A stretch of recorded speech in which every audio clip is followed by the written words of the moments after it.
নমস্কার, আমি পণ্ডিত অভিমন্যু শাস্ত্রী বলছি। আজকে আমরা জানব চন্দ্রগ্রহণের ব্যাপারে। রবির পরেই যে গ্রহটি পৃথিবীর উপর সবচেয়ে বেশি প্রভাব বিস্তার করে সেটি হলো চন্দ্রগ্রহ। চন্দ্র রবির সুষুম্না নামক রশ্মি দ্বারা পুষ্টি লাভ করে থাকে। চন্দ্রের স্নিগ্ধ তেজে জীবগ্রহগণ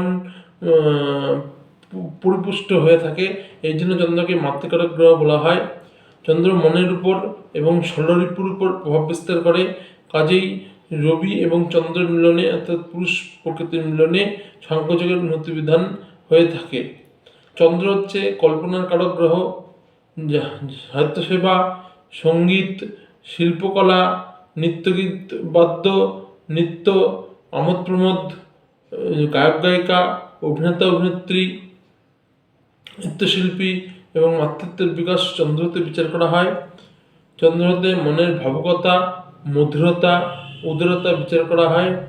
আদর্শ মাতা, আদর্শ গৃহিণী এবং মনের যাবতীয় দোষগুণ চন্দ্রতে বিচার করা হয়। চন্দ্রহত বা উন্মত্ত ব্যক্তিগণের মানসিক অবস্থা, মানসিক বিষাদ, জড়তা, অবসাদ, যাবতীয় মানসিক রোগ,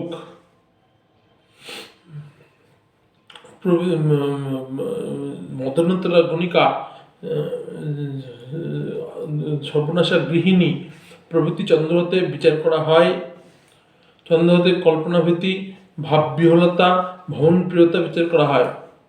এবার আমরা জানবো চন্দ্রের স্বরূপ।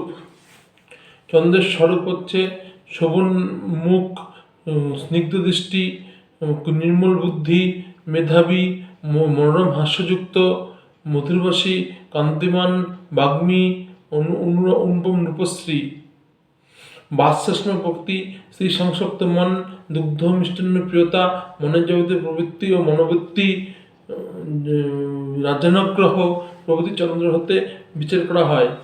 চন্দ্রের দৈনিক গতি হতে মানবমনের গতি, ভাবপ্রবণতা, সংসার পরিবেশের মধ্যে ঘাত প্রতিঘাতের মধ্য দিয়ে চেতনার বৃদ্ধি লাভ প্রভৃতি চন্দ্র হতে বিচার করা হয়।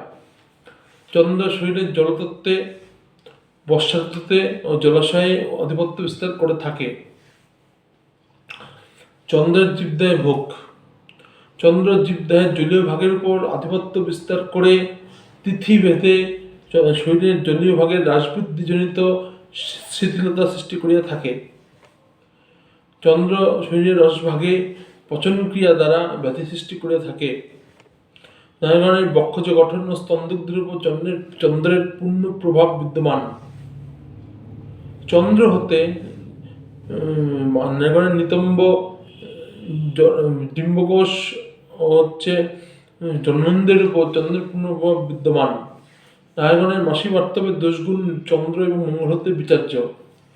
চন্দ্র হতে আমাদের জীবদেহে, মানুষের জীবদেহে সঞ্চিত জীবনী শক্তি এবং মুখ ও দেহ হতে যে চরিত্রের বিকাশ হয় সেটি বিচার্য। এবার চন্দ্রগ্রহের ব্যাধি। চন্দ্র খারাপ হলে বা চন্দ্রগ্রহের কারণে যে ব্যাধিগুলো সৃষ্টি হয় সেই ব্যাধিগুলোর ব্যাপারে আমরা এবার জানব। যাবতীয় স্ত্রী ব্যাধি, জলদস্ফীরা, গলগণ্ড, গণ্ডমালা, গোদ, শূল, শব্দোষ, একশিরা, যক্ষা, রক্তাল্পতা, পাক্ষিক জ্বর, বায়ু ও শ্লেষ্মধাতু।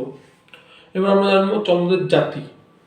চন্দ্রের জাতি হচ্ছে বৈশ্যগুণ, বৈশ্য জাতি, সত্যগুণ। চন্দ্রের ধাতুর ব্যাপারে জানব। চন্দ্রের ধাতু হচ্ছে চন্দ্রকান্তমণি, শঙ্খ, মুক্তা। চন্দ্রের বৃক্ষের ব্যাপারে জানব। চন্দ্রের ওষুধের ব্যাপারে জানব। কদলী, নাগেশ্বর, কলহার, কুমুদ ও যাবতীয় বৃক্ষলতা। এবার আমরা জানবো প্রকৃতি ধর্মের চন্দ্র। প্রকৃতি ধর্মের চন্দ্র অবস্থান ভেদে অপরকে ভরণ পোষণ করতে পারে, অপরের দায়িত্ব নিতে পারে, জনকল্যাণের জন্য কোনো সৎ প্রতিষ্ঠান গঠন করতে পারে, রাজনাগ্রহ লাভ করতে পারে। তেমনি অবস্থান ভেদে কুশীরজীবী, বণিক, প্রবঞ্চক, ষাট, মদ্যাসক্ত, ব্যসনাসক্ত, স্থূলবুদ্ধি কুশীরজীবী করতে পারে। কিন্তু চন্দ্র যে অবস্থায় থাকুক না কেন তার অবস্থা, তার প্রকৃতি ছিল মধুরতা, সে বর্জন করতে পারবে না। চন্দ্রের হাতে বিচার সংকটে আসবো। রবি হচ্ছে পুরস্কারক গ্রহ, চন্দ্র হচ্ছে প্রকৃতিকারক গ্রহ। রবি পুরুষের উপর, চন্দ্র নারী জাতির উপর প্রভাব বিস্তার করে।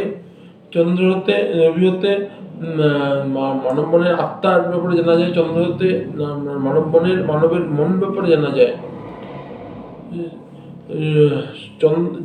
রবি এবার চন্দ্র হতে মাসিক আর্তবের যে দোষগুণ বিচার্য সেই ব্যাপারে আমরা জানবো। চন্দ্র শরীরের রসভাগে, মঙ্গল শরীরের রক্ত পিত্ত ভাগে আধিপত্য বিস্তার করে থাকে। এই রক্ত পিত্তের প্রভাবে নারীগণের মাসিক আর্তবের উপর পূর্ণ প্রভাব বিদ্যমান। চন্দ্র মঙ্গল পাপড়িত দুর্বল হয়ে লগ্ন ও অষ্টমভাবে থাকলে নারীগণের আর্তব দোষযুক্ত হয়, আত্মপ্রিয়ায় নারীগণের দেহক্ষয় হয়ে থাকে।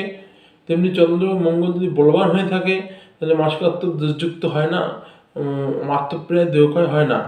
এবার আমরা জানবো নারীগণের বক্ষজগটন ও স্তনদিগদের উপর চন্দ্রের প্রভাব কীভাবে বর্তমান। কর্কট রাশি জন্মলগ্ন ও কর্কট রাশি জন্মচন্দ্র ও লগ্ন হতে চতুর্থ ভাবের উপর যদি পাপগ্রহ কোনো এক বা একাধিক পাপগ্রহ পাপৃত হয়ে দুর্বল হয়ে অবস্থান করে তাহলে চন্দ্রের বক্ষজগটন অপরিপুষ্ট থেকে যায়। বক্ষ যদি স্তনদুগ্ধ ঠিকমতো হয় না, নারীগণের ব্রেস্ট ফিডিংয়ে সমস্যা দেখা দেয়। এবার নমস্কার, আমি পণ্ডিত অভিমন্যু শাস্ত্রী। আজকে এখানেই শেষ করছি। আপনারা যদি আমার সাথে যোগাযোগ করতে চান, আমার কাছে আপনাদের ছক বিচার করাতে চান, নিচে দেওয়া এই নম্বরে আপনারা যোগাযোগ করতে পারেন। আপনাদের সুবিধার জন্য আপনাদের সেবায় আমি উপস্থিত আছি। নমস্কার।